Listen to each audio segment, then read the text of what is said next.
Thank you very much, Tim.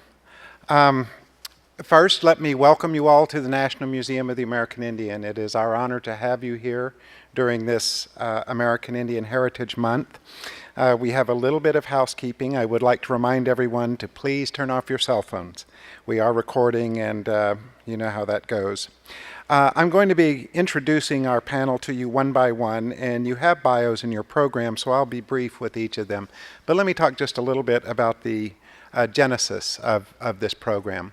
While I was at the Interior Department in the late 90s, we had the experience of President Clinton made a decision that he would travel to the Pine Ridge Reservation as part of a tour for his program to fight poverty. And at the Interior Department, or more accurately, in my office at the Interior Department, we began thinking about whether it would be possible to urge the President to offer an apology to the Lakota people for the historical conduct of the United States toward them in particular, and in specific, the taking of the Black Hills. Well, let me tell you, that went over like a lead balloon. And that has led me since to wonder, what are the conditions that lead to national apologies to indigenous people or other peoples who have been oppressed? The United States has offered similar apologies in other cases.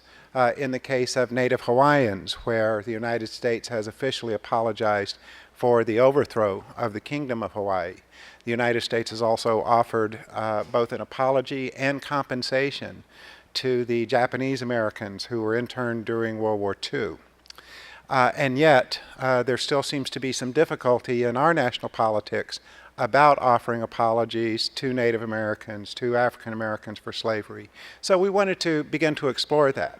The other thing that we've noticed in the past 2 decades is that the pace of these apologies has picked up rather dramatically, and two in particular come to mind. First was the apology of the Australian government to the Aboriginal people for the taking of children during a period of policy that they now refer to as the Lost Generation. But the second was the apology by the Canadian government to the First Nations of Canada for the residential boarding schools in that country. And so we do have some live examples from which to work. As we continued our research, we began to discover other national apologies, for example, the apology in Guatemala. And so it seemed a timely event in those circumstances.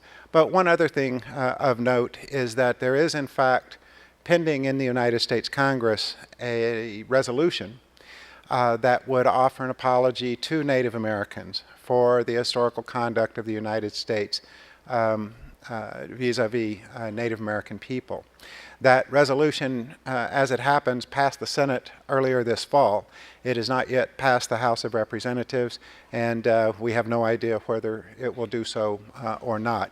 And so we will have a presentation by our good friend Senator Ben Nighthorse Campbell to discuss that potential apology, if you will, and just to explore these issues. Among the issues we have to think about is, what good is an apology? What's the point? Does it really undo anything? Does it do anything? What are the benefits? Is there any downside to apology? So just basically, what does it all mean? And we have just some very outstanding people to help us explore these issues, and I am grateful to all of our panelists for agreeing to come here today.